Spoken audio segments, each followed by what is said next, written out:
সুপ্রিয় দর্শক, বাংলাদেশ টেলিভিশনের নিয়মিত আয়োজন নিপীড়নের স্মৃতি অনুষ্ঠানে আপনাদের সবাইকে স্বাগত জানাচ্ছি। আপনাদের সঙ্গে আছি আমি সাইদ খান।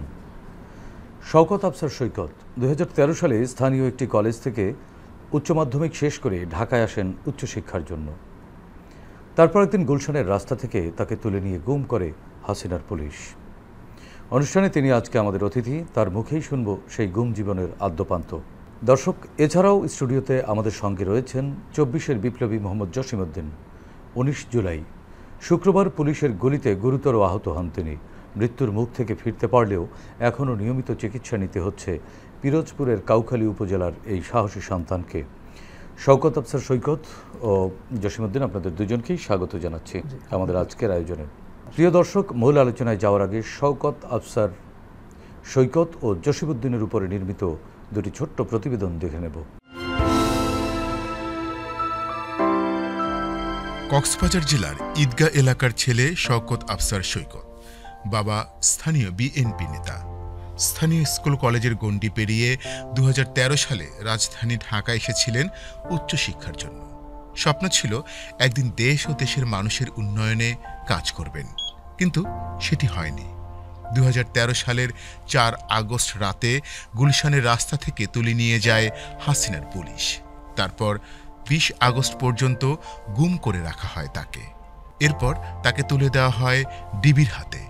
জঙ্গি তকমা দিয়ে দেওয়া হয় মামলা। তাতে 3 দফায় 12 দিন রিমান্ড হয় সৈকতের।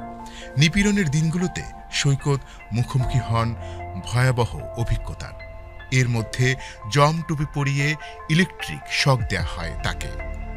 এছাড়া 3 জন অজ্ঞাত পুরুষ ও 1 জন মহিলার সঙ্গে তার নগ্ন ছবি তুলে ব্ল্যাকমেইল করে মিথ্যা স্বীকারোক্তি নেওয়া হয় তার কাছ থেকে। 24-এর 5 আগস্টের পর বিচারের জন্য গুম কমিশনে অভিযোগ দায়ের করেছেন শওকত আফসার সৈকত।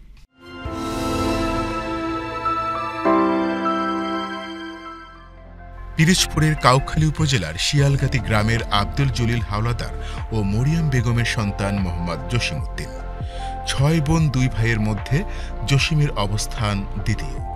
24-এর বৈষম্য বিরোধী ছাত্র আন্দোলনের সময় জসিম থাকতেন গাজীপুরে। 2014 সালে সরকারি তিতুমির কলেজ থেকে অ্যাকাউন্টিংয়ে মাস্টার্স পাশ করে একটি বিদেশি কোম্পানিতে চাকরি করতেন প্রশাসনিক পদে। শুরু থেকেই ছাত্র আন্দোলনের সাথে সংহতি প্রকাশ করেন জসিম। যোগ দেন আন্দোলনে। অবশেষে 19 জুলাই শুক্রবার ছাত্রদের সাথে আন্দোলনে থাকা অবস্থায় বিকাল 5:30টার দিকে উত্তরা রাজলক্ষ্মীর কাছে গুলিবিদ্ধ হন তিনি। তার শরীরে 4টি গুলি লাগে। একটি গুলি বাম হাতের কনুইতে লেগে হাতটি ভেঙে যায়। আরেকটি গুলি বাম হাতের পিছন দিক দিয়ে লেগে বুকের ভিতরে হাটের কাছে আটকে যায়। আর 2টা গুলি তার ঘাড়ে লেগে চোয়াল ভেঙে মুখের ভিতরে প্রবেশ করে।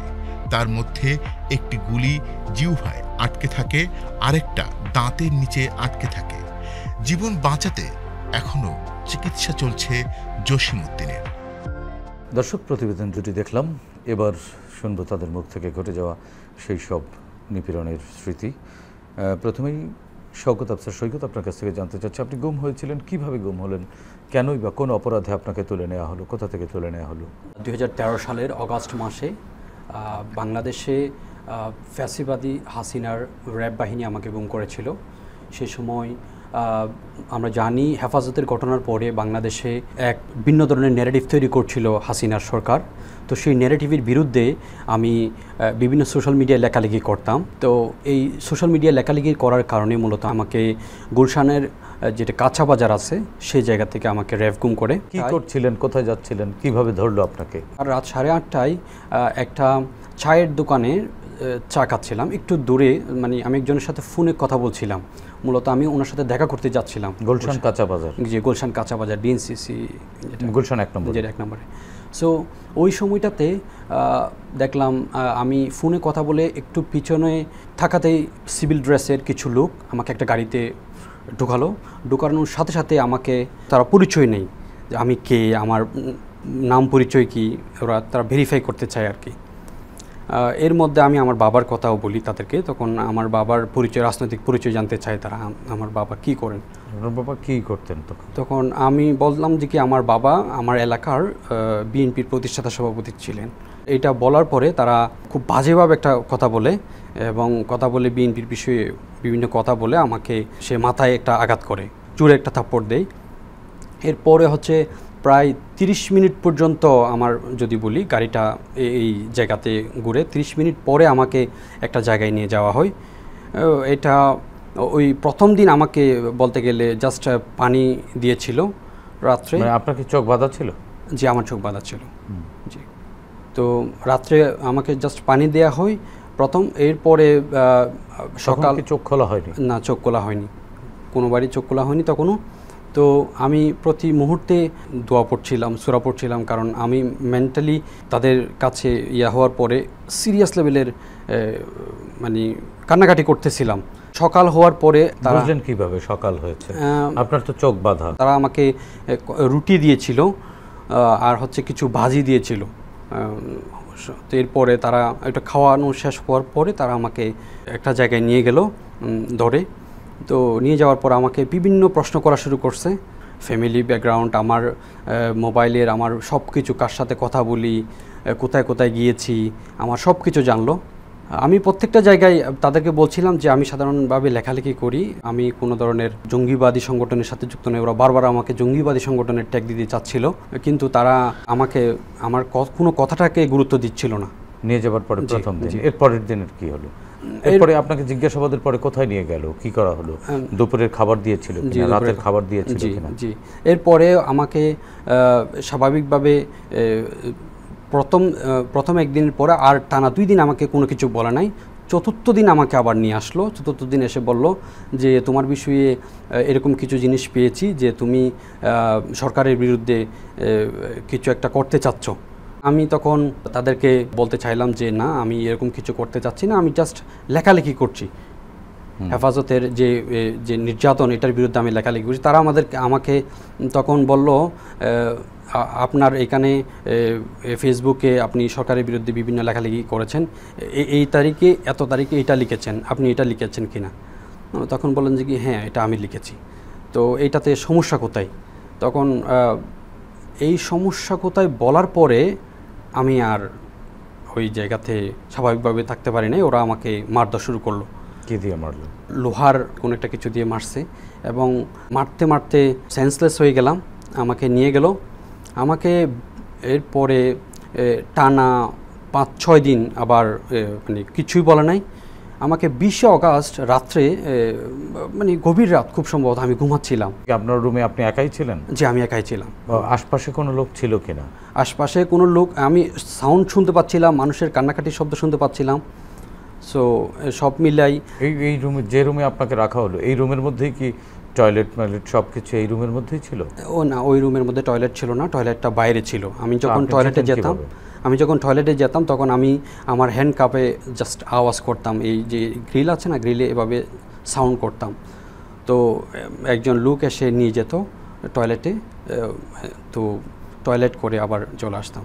গোসল করতে দিত না? গোসল করতে দিত, অবশ্যই গোসল করতাম। আপনি তো কোনো কাপড় চোপড় নেননি, তা আপনি কাপড় চোপড় আমাকে ওইখানে, আমি যেখানে গিয়েছিলাম সেখানে একটা লম্বা প্যান্ট ছিল, ওরা একটা ওখানে ছিল আর কি, আর হচ্ছে একটা গামছা দিয়েছিল আর একটা লুঙ্গি দিয়েছিল। ওখানে প্যান্ট একটা দিয়েছিল, প্যান্টটা আমি পরতে পারি নাই। ওই যে গামছা, একটা ছোট্ট একটা গামছা, ওইটা এবং লুঙ্গি পরে আমি ওই বাকিটা ছিলাম। এরপরে 20 অগাস্ট আমাকে ডিবির সিটিটিসির কাছে তারা তুলে দেয়, জঙ্গি টিম এরা। তো এরা আমাকে মূলত 21 আগস্ট আমাকে তুলবে রিমান্ডে। তো ডিবির একটা টিম, এডিসি নাজমুল হোসেন, উনি আমাকে ধরার পরেই এমনভাবে মারধর করলেন। কোথায় বসে মারধর করলেন? ওই র্যাব না, র্যাবে না, ডিবিতে। আমার র্যাব আমাকে ডিবির কাছে তুলে দিয়েছে। দেওয়ার পরে তারা আমাকে ওনার 2য় তলায় আমাকে হয়তো নিয়ে গেলেন। ডিবিতে নেওয়ার পর আমার চোখ খোলা টোটালি প্রথমবার। তো উনি আমাকে মারধর করে বললেন যে তুমি শেখ হাসিনাকে হত্যা করতে এসেছো। তো আমি বললাম আমি শেখ হাসিনাকে হত্যা করতে আসবো কেন? প্রশ্ন আসেন আগামীকাল 21 আগস্ট। তো তুমি শেখ হাসিনাকে হত্যা করতে আসছো, তুমি ইয়ে করবা, হ্যাঁ, আর তোমাকে আমরা যা বলি তাই করবা, তুমি মিডিয়ার সামনে কোনো কথা তারপরে বলবে না। কতদিন ছিলেন আপনি টোটাল তাদের আমি র্যাবের 4 হাতে আগস্ট থেকে কতদিন ছিলেন? 4 আগস্ট থেকে 20 আগস্ট পর্যন্ত ছিলাম র্যাবের হেফাজতে। আপনাকে র্যাব গ্রেপ্তার দেখায়নি? না, গ্রেপ্তার দেখায়নি তারা। আচ্ছা আচ্ছা, ঠিক আছে। এরপরে আপনাকে সিডিডিসিতে তুলে দিল? তখন সিডিডিসি হয় না, তখন ডিবির যেটা 8 নম্বর টিম তাদের কাছে আমাকে তুলে দিল। আচ্ছা, সেই গল্প আমরা শুনবো। আমরা একটু জসিমউদ্দিনের কাছ থেকে শুনে আসি। জসিমউদ্দিন, আপনি 24 গণ অভ্যুত্থানের রাজপথে ছিলেন, উত্তরার বিভিন্ন স্পটে আপনি আন্দোলন করেছিলেন। আন্দোলনের সময় আপনি গুলিবিদ্ধ হয়েছিলেন, 3টি সরাসরি একেবারে গুলি আপনার শরীরের বিভিন্ন জায়গায় লেগেছে। সেই স্মৃতিগুলো জানতে চাচ্ছি, যে যাতে আপনার মৃত্যুর কাছ থেকে ফিরে এসেছেন। আমি শুরু থেকে ছাত্র আন্দোলনের সাথে একাত্মতা প্রকাশ করি। কত তারিখ থেকে? যখন তারিখটা আমার মনে হয় সম্ভবত এটা 16-17 দিকে, যখন আন্দোলন ব্যাপক রূপ নিল, ছাত্রদেরকে হত্যা করা শুরু করলো, বিভিন্ন নির্যাতন করা শুরু করলো। আপনি তো ছাত্র নাকি? আমি ছাত্র না। আচ্ছা আচ্ছা, আপনি চাকরি করেন? আমি চাকরি করি। আচ্ছা, তো তাদের সাথে একাত্মতা প্রকাশ করলাম। তো আমার চাকরি পরে বিভিন্ন তাদের সাথে আমি উত্তরাতেই চাকরি করতেন? না, আমি চাকরি করতাম তখন গাজীপুরে। আচ্ছা, তো ওই গাজীপুরে ওখানে যারা আন্দোলন করছে তাদের সাথে আমি আন্দোলনে শরিক হই। তো যখন 19 আগস্ট শুক্রবার দিনে টোটাল আপনার নেটওয়ার্ক বন্ধ করে দিল, আমরা কোনো খবর পাচ্ছিলাম না। তো আমি এক ধরনের উদ্বিগ্ন ছিলাম যে কি হচ্ছে দেশে। তো তারপর আমি গাজীপুর থেকে আমি উত্তরাতে আসি ছাত্রদের অবস্থা দেখার জন্য, প্রকৃত ঘটনা দেখার জন্য, যেহেতু কোনো নিউজ পাচ্ছি না। তো সে দেখলাম যে তারা এক ধরনের ছাত্রদের উপর নির্বিচারে গুলি ছাড়ছে, যেটা ভয়ানক এক পরিস্থিতি। যে পরিস্থিতি আসলে ওই মুহূর্তেটা কেউ না দেখলে বুঝতে পারবে, এতটা ভয়ানক। তো তাদেরকে গুলি করছে, গুলিবদ্ধ লোকগুলোকে হসপিটালে এটা 19 তারিখ বিকেলবেলা। তো আমি এক পর্যায়ে ছাত্রদের সাথে আন্দোলন করতেছি। আপনার পরিবারে কে কে আছে? পরিবারে আমার ছিলাম, আমার ওয়াইফ আর একটা বাচ্চা। আচ্ছা, তাদেরকে বাসায় রেখেই আপনি তাদেরকে বাসায় রাজপথে আন্দোলনে? অবশ্য আমি আমার ওয়াইফরে বলে আসছি যে আমি আন্দোলনে যাচ্ছি উত্তরাতে। তো উনি আমাকে যেতে নিষেধ করছিল এবং হাত ধরে রাখছে যে পরিস্থিতি খারাপ। তো আমার স্যালারির একটা অংশ রেখে, মাসিক যে খরচটা হয় ওটা রেখে বাকি টাকাটা নিয়ে আমি ছাত্রদেরকে, বিশেষ করে ওদেরকে কিছু খাবার কেনার উদ্দেশ্যে আর কি বেরিয়েছে, ওদেরকে একটা সাপোর্ট দেওয়ার জন্য সেই টাকাটা নিয়ে বের হলাম।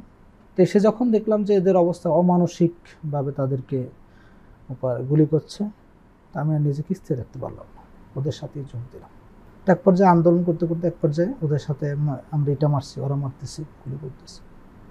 তো বিকাল 5:30টার দিকে 4টা গুলি লাগছে। তো একটা গুলি আমার এখানে হাতে এসে লাগে, এটা ভেঙে যায়, এখানটা লেগে, মানে এখন ছিঁড়ে বের হয়ে যায়? হ্যাঁ, মানে পুরো এখান থেকে আমার কোনোটা ভেঙে যায়। এখন পর্যন্ত স্বাভাবিক হয় না, হাত কাজ করতে এখনো কষ্ট হয়।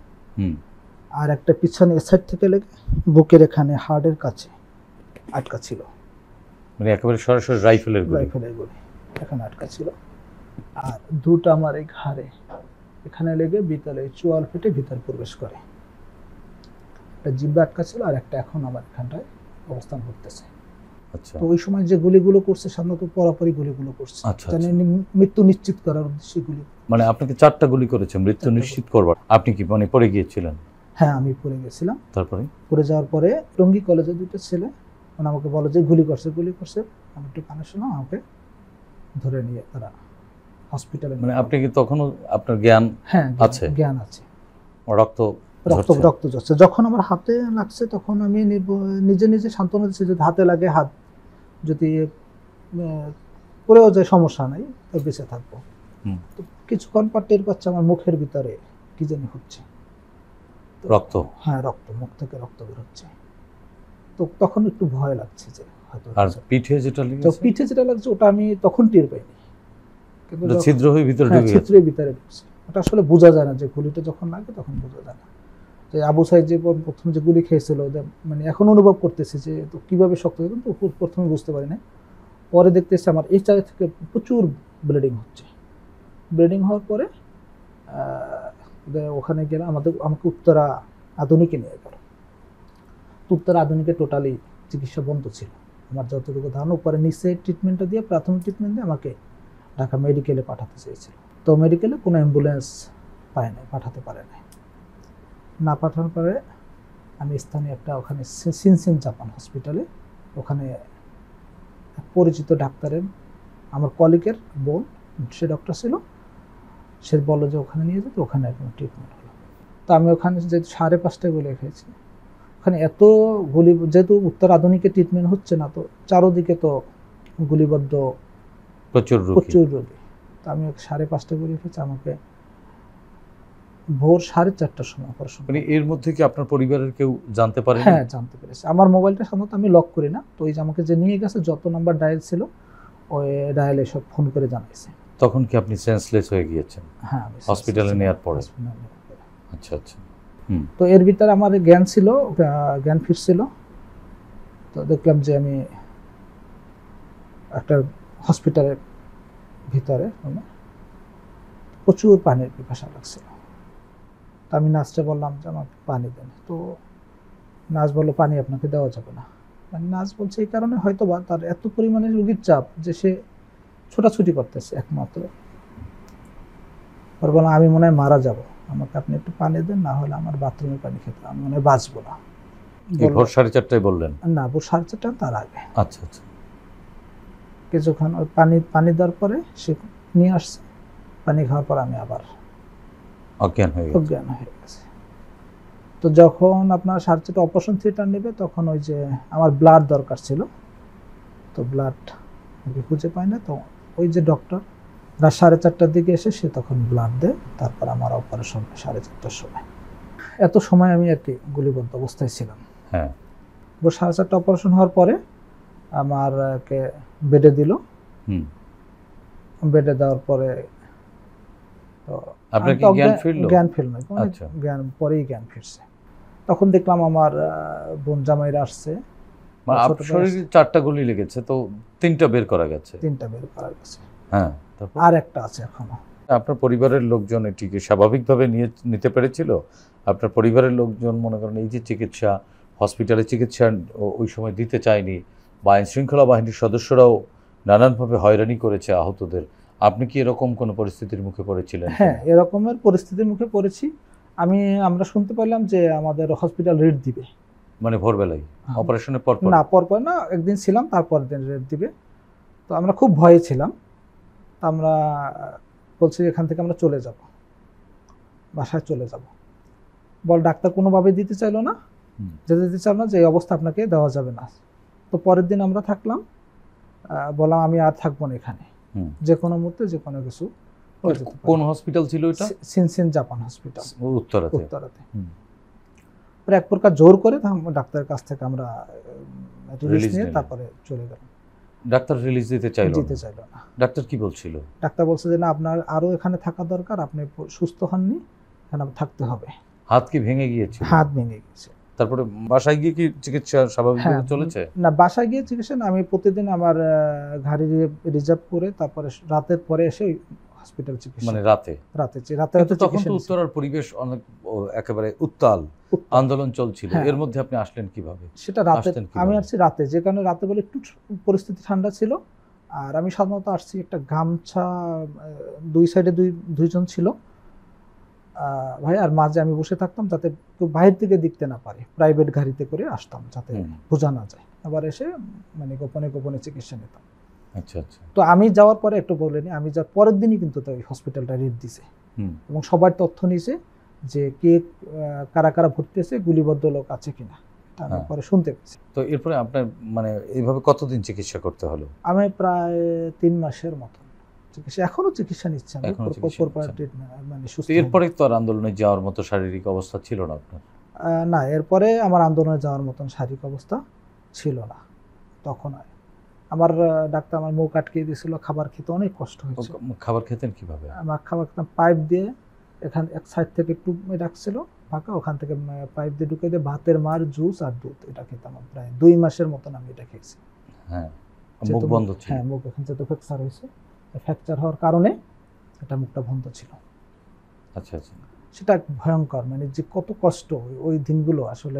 সেই স্মৃতিগুলো কেমন ছিল? সেই স্মৃতিগুলো, ওই সময় তো হাসিনা সরকার পতন হয় নাই, আমরা সব সময় সব পরিবারের সবাই এক ধরনের উদ্বিগ্ন, ভয় নিয়ে আসা দিন যাপন করছি।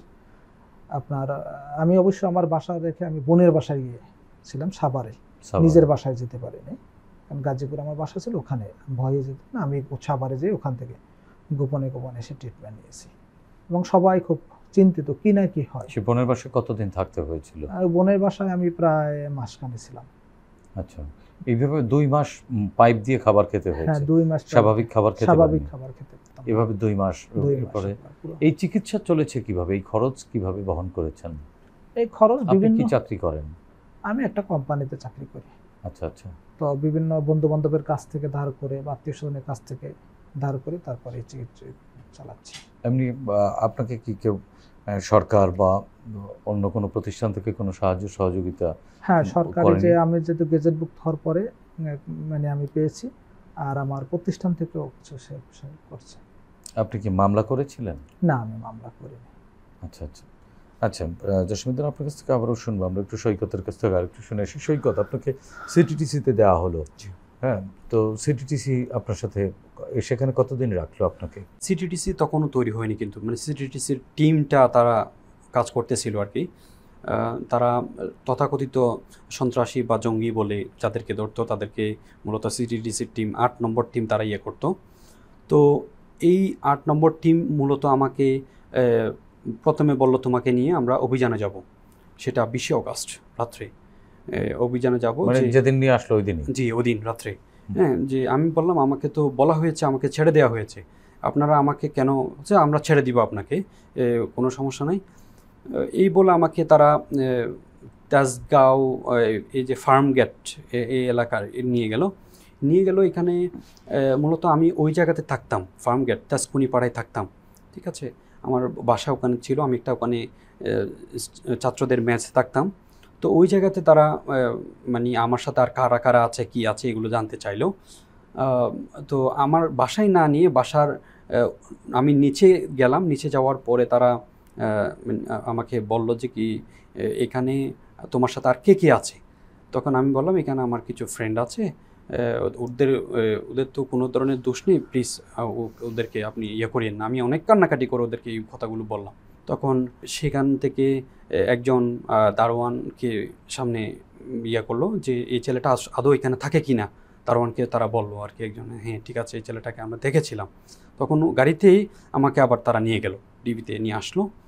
তো নিয়ে আসার পরে রাত্রে আমাকে অ্যারাউন্ড 12টার দিকে আমাকে সেলগড় থেকে একজন এডিসি ছিলেন, উনি নিয়ে আসলো।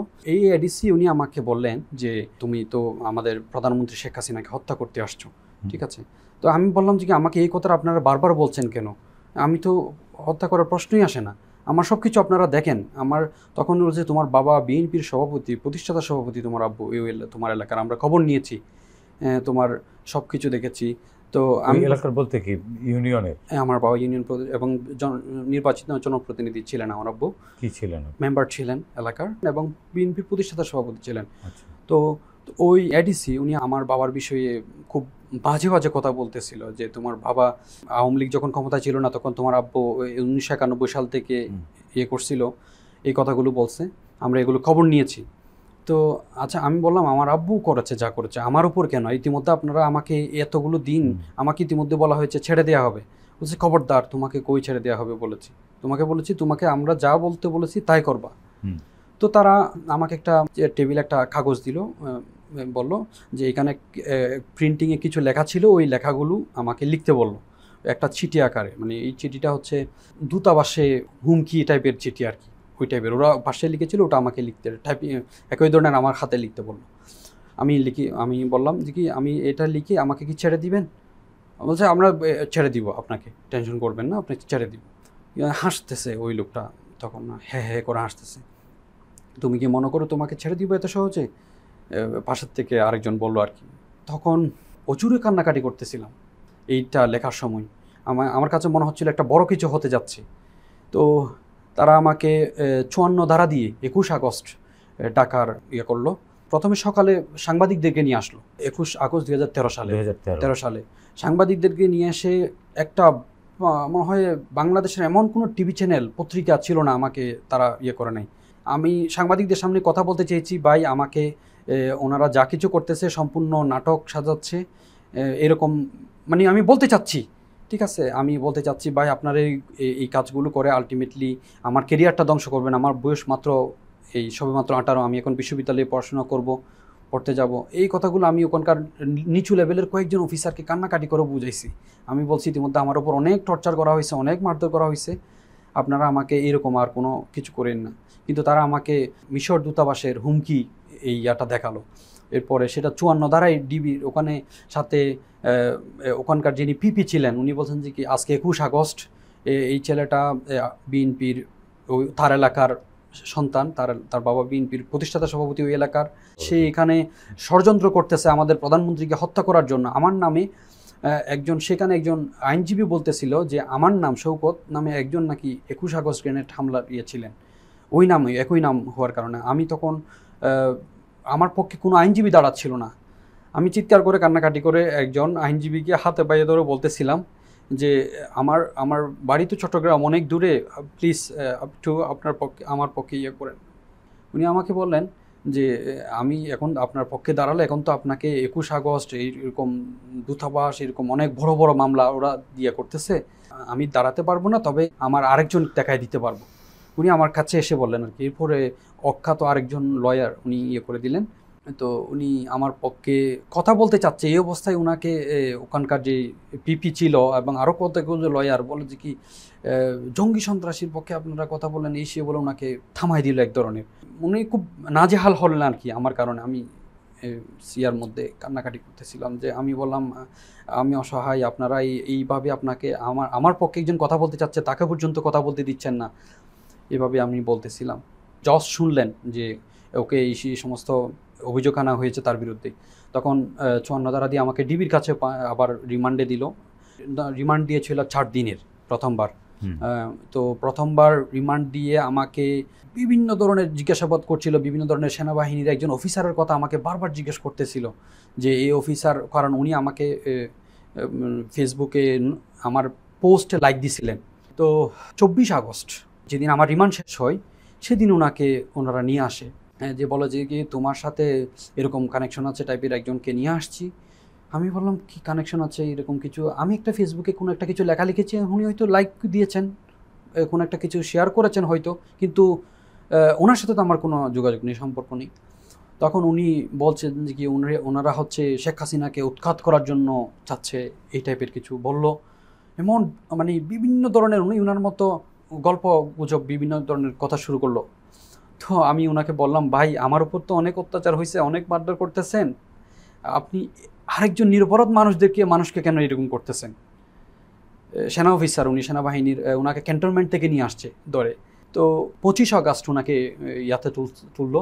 আমাকে যেদিন রিমান্ড শেষ হলো এর পরের দিন আমাকে আবার কোর্টে নিয়ে গেল।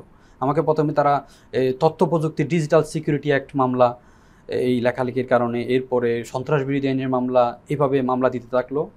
এরপরে আমার সাথে সাথে আমার সবচেয়ে বেশি খারাপ লাগছে আমাকে ওই সেনা সদস্যের নাম কি? ওই সেনা সদস্যের নাম সঞ্জীব আনোয়ার। সঞ্জীব আনোয়ার কি ছিলেন? উনি সেনাবাহিনী, ওনার বাবা একজন কর্নেল ছিলেন, উনি বাড়িদারা ডিওএইচএস ওনার বাসা ছিল। উনিও সেনাবাহিনীর অফিসার? উনি সেনাবাহিনীর অফিসার ছিলেন। তো ওনাকে আমি চিনতাম না, আমার কোনো পরিচয় ছিল না। আপনাদের দুইজনকে কি একই মামলায় আবার গ্রেফতার দেখালো? জি, গ্রেফতার দেখালো। তো তারপর কতদিন এরপরে আবার রিমান্ডে নিল, রিমান্ডে আবার 10 দিনের চাইলো, আবার ওনার আবার 4 দিন, আবার ওই 4 দিন হওয়ার পরে আমাকে যখন 1 তারিখ আমাকে 21 আগস্ট ধরছে, 25 আগস্ট আমাকে রিমান্ডে দ্বিতীয়বার করছে, 26, 27, 28, 29, 30 তারিখ 30 আগস্ট এই সময়টাতে আমাকে আবার ওরা রিমান্ড চাইছে। তখন আবার শেষবারের মতো আবার 2 দিন দিছে রিমান্ড। তো এর মধ্যে ওনাকেও জিজ্ঞাসাবাদ করতেছিল, আমাকে জিজ্ঞাসাবাদ করতেছিল ডিবি কন্টিনিউয়াস আলাদা আলাদা জায়গায়। সে সময় অন্যান্য আলেমুলামারা ছিলেন ডিবির হেফাজতে। 1 তারিখ পর্যন্ত রিমান্ড? 1 তারিখ পর্যন্ত রিমান্ড। 1 তারিখের পরে কি করলো? 1 তারিখের পরে তারা আমাকে ঢাকা যেটা পুরাতন কেন্দ্রীয় কারাগার সেখানে আমাকে করে দিল মামলা দিয়ে। তো আমাকে তারা তথ্য প্রযুক্তি মামলা দিয়েছে, আমাকে তথ্য প্রযুক্তি আইন মামলা, এরপরে হচ্ছে সন্ত্রাস বিরোধী আইনের মামলা, 2টা মামলা দিয়েছে। গুলশান থানায় যেখান থেকে আমাকে ধরেছিল। তো গুলশান থানার আমি ওসি রফিকুল ইসলাম, ওনাকে কান্নাকাটি করে বলেছিলাম জেল থেকে বেরোনোর পরে যে প্লিজ আমাকে এই মিথ্যা মামলা থেকে করেন আপনি, কিন্তু উনি আমার কথা শুনেন নাই। তখনকার ওসি রফিকুল ইসলাম, উনি সম্ভবত এখন জেলে আছেন হেফাজতের বিষয়। তো আমি বললাম আমার উপর অত্যাচার অনেক হয়েছে, কিন্তু এই মিথ্যা মামলাগুলো আপনি আমার বিরুদ্ধে চার্জশিট দিয়েন না বা হোয়াট এভার বি। আমি আইইউকে অনেকভাবে রিকোয়েস্ট করেছিলাম, তো উনি বলেন যে কি আমার কোনো এখতিয়ার নাই, কারণ তুমি এমন অবস্থায় আছো যে তুমি যেখানে গেছো ওখান থেকে মানুষ ফেরত আসে না, তুমি তো ফেরত আসছো। তো ডিবিতে অনেক মানুষ ছিল যারা আমাকে বলছিল যে কি আপনি যেখানে ছিলেন সেখানে আমরাও ছিলাম ভাই, এখন এই মুহূর্তে এখানে আসি, এখানেও আমাদেরকে ওরা কোর্টে তুলতেছেন, আপনি তো কতদিন জেল কাটতে হয়েছিল? কতদিন? আমাকে জেল কাটতে হয়েছিল সেপ্টেম্বর 2013 সাল থেকে 9 মাস জেল কাটতে হয়েছিল। 14-এর নির্বাচনের পরে আমি ছাড়া পেয়েছিলাম। আচ্ছা। জি। তো সেই মামলার কি অবস্থা এখন? এই বর্তমানে মামলাগুলো, একটা মামলা আমাকে তথ্য প্রযুক্তি যেটা আইন মামলা, সেটা আমাকে অব্যাহতি দিয়েছিল সরকার, যেহেতু এটা কিন্তু আমার পরবর্তী মামলাটা এখনো আছে। আচ্ছা, এটা নিয়ে আমি, পরিবারের অবস্থা কি? পরিবার, আমার এই মিথ্যা মামলার কারণে আমার পরিবারটা একেবারেই ধ্বংস হয়ে গিয়েছে বলতে গেলে। আমার পরিবার, আমি জেল থেকে বেরোনোর পরেও গ্রামে আমার এলাকায় সেভাবে মানুষের সাথে করতে পারি নাই, মানুষের সাথে। এরপরে পড়াশোনা কি করতে পারি? আমি এরপরে একটা পাবলিক বিশ্ববিদ্যালয়ে পড়াশোনা করেছি 2000 থেকে জেল থেকে বেরোনোর পরেই।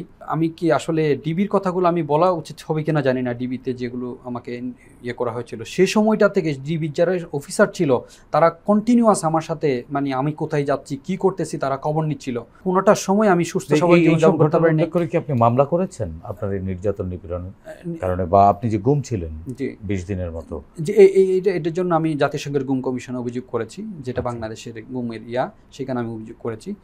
তো সেখানে কি তদন্ত শুরু হয়েছে? জি, তদন্ত শুরু হয়েছে। জি। জসিমউদ্দিন, জুলাই ফাউন্ডেশন থেকে আপনি সহযোগিতা পেয়েছেন, সরকারের পক্ষ থেকে সহযোগিতা পেয়েছেন? জুলাই ফাউন্ডেশন থেকে এখন পর্যন্ত পাইনি, সরকারের পক্ষ থেকে পেয়েছি। সেটা কি পর্যাপ্ত ছিল তো না চিকিৎসার জন্য? চিকিৎসার জন্য পর্যাপ্ত না, আমার প্রায় 4.5 লাখ টাকার উপরে আমার। এখন শরীরের কি অবস্থা? শরীরে এখন আমার এই হাত এখনো অবশ, কাজ করতে কষ্ট হয়, নাড়াচাড়া সব। ওই সময় ডাক্তার চেয়েছিল কেটে ফেলতে, বললো যেটা দিয়ে কাজ হবে না। তো আমাদের রিকোয়েস্টে দেখা যাক কি হয়, রাখছে। কিন্তু আল্লাহর রহমতে অনেক রিকভার হয়েছে, কিন্তু অবশ্যই অত আমি শক্তি পাচ্ছি না। পাঁজরের মধ্যে যে গুলিটি হার্টের কাছে, সেটি হার্টে কোনো সমস্যা হয়েছে? হার্টের কাছে আমার বুকে ব্যথা করে, এখনো ব্যথা করে। আর মুখে যে গুলিটা আছে, আমি খাবার খেতে পারি না, প্রচুর ব্যথা করে, এখনো ব্যথা করে। খাবার খাওয়ার পরে ডাক্তার কি বলেছে? ডাক্তার বলছে, আমি লাস্ট পিজিতে ট্রিটমেন্ট নিছি, ডাক্তার বলল যেটা খুব ক্রিটিক্যাল জায়গা আছে, তো যদি এটা বের করতে চায় হয়তো অবশ হয়ে যেতে পারে, মানে চোয়াল অবশ হয়ে যেতে পারে। আর এটা যেহেতু ব্রেনের সাথে সম্পৃক্ত, সেখানে ব্রেনটা এফেক্ট করতে পারে। তো বলছে যে আমরা আস্তে আস্তে, এখন যে চোয়ালটা ফাটা আছে এখানে দাঁত আমার ইনজুর্ড হয়েছে, ওই দাঁতটা আগে আমি বের করে ফেলি, তারপরে আবার এটা নিয়ে আমরা কাজ করবো, এটা আর কি। এই যে মনে করেন আপনার যে এই যে মৃত্যুর মুখ থেকে ফিরে আসা, কষ্ট হয় কখনো? কষ্ট তো অবশ্যই হয়, কিন্তু কষ্টের সাথে আনন্দও হয়। আনন্দ হয় এই কারণে যে হাসিনার মতো ফ্যাসিস্ট সরকার বিদায় হয়েছে, বিদায় করতে পারছি, এটাই হলো শরীরের কষ্ট। আসলে মনে থাকে যেদিন 5ই আগস্ট ও যখন পালিয়ে যায়, ওদিন মনে হয় যে আমার বুকের থেকে একটা পাথর, যে বুকে গুলি লেগেছিল সেখানে মনে হয়েছে পাথর নেমে গেছে। অনেক আনন্দ ছিল ওদিন, অনেক আনন্দ, বোঝানো যাবে না যে কি আনন্দ ছিল। অসুস্থ শরীর নিয়ে রাস্তায় নেমেছিলেন? হ্যাঁ, অবশ্যই আনন্দ করেছিলেন। অবশ্যই, সে অসুস্থ শরীর নিয়ে ওইফ নিয়ে রাস্তায় নেমেছে। বর্তমান পরিস্থিতিতে কি আপনি সন্তুষ্ট? সন্তুষ্ট না, এই কারণে সন্তুষ্ট না, বিভিন্ন রাজনৈতিক দল উচিত ছিল যে তারা এই ফ্যাসিস্ট সরকারের বিরুদ্ধে আরো প্রতিরোধ গড়ে তোলা, শেখ হাসিনার বিরুদ্ধে আরো প্রতিরোধ গড়ে তোলা, তারা যাতে কোনো রকমের কার্যক্রম চালাতে না পারে। কিন্তু অত্যন্ত দুঃখের বিষয়, বিভিন্ন রাজনৈতিক দল তাদের মতনৈক্যের কারণে তারা ডিভাইডেড হয়েছে, একে অপরের পালিয়ে যাওয়া ফ্যাসিস্ট হয়তো আবারও ফিরে আসার চেষ্টা করছে বা ষড়যন্ত্র করছে এবং একে অপরকে দোষারোপ করছে কি পুনর্বাসনের, যেটা আসলে এটি আসলে আমাদের জাতির জন্য মঙ্গলজনক হবে না। জসিমউদ্দিন, আপনাকে ধন্যবাদ। সময় থাকলে আরও শুনতাম আপনার কষ্টের কথা। শওকত আফসার সৈকত, আপনাকেও ধন্যবাদ। প্রিয় দর্শক, শেখ হাসিনা সময়ের স্রোতে হারিয়ে যাওয়া এক ঘৃণিত স্বৈরাচারের নাম, যিনি নিজের ক্ষমতাকে দীর্ঘস্থায়ী করতে বিরোধী রাজনৈতিক কর্মীদের উপরে চালিয়েছিলেন নিপীড়ন। তার এই নিপীড়ন পৃথিবীর বহু স্বৈরাচারের রক্তনদীকে করেছে ম্লান, গড়েছে নির্মমতার নতুন রেকর্ড। আমাদের প্রত্যাশা, উচ্চশিক্ষার জন্য ঢাকায় আসা সৈকতকে যারা বিনা কারণে গুম করেছিল তাদের কঠিন বিচার নিশ্চিত করবে সরকার। সেই সঙ্গে বৈষম্য বিরোধী আন্দোলনে গিয়ে জসিমের মতো যারা নিজের সর্বস্ব উজাড় করে দিয়েছিলেন তারাও পাবেন তাদের যোগ্য সম্মান। 24 পরবর্তী নতুন বাংলাদেশের কাছে এটাই আমাদের প্রত্যাশা। দর্শক, এই অনুষ্ঠানে চাইলে আপনিও যোগ দিতে পারেন। আমাদের ইমেল nipironersriti.btv@gmail.com-এ পাঠাতে পারেন আপনার সঙ্গে ঘটে যাওয়া যে কোনো নিপীড়নের ঘটনা। আগামীতে বাংলাদেশ টেলিভিশনের মাধ্যমে আমরা সেগুলো তুলে ধরব। সে পর্যন্ত সবাই ভালো থাকুন, সুস্থ থাকুন, বাংলাদেশ টেলিভিশনের সঙ্গেই থাকুন। খোদা হাফেজ।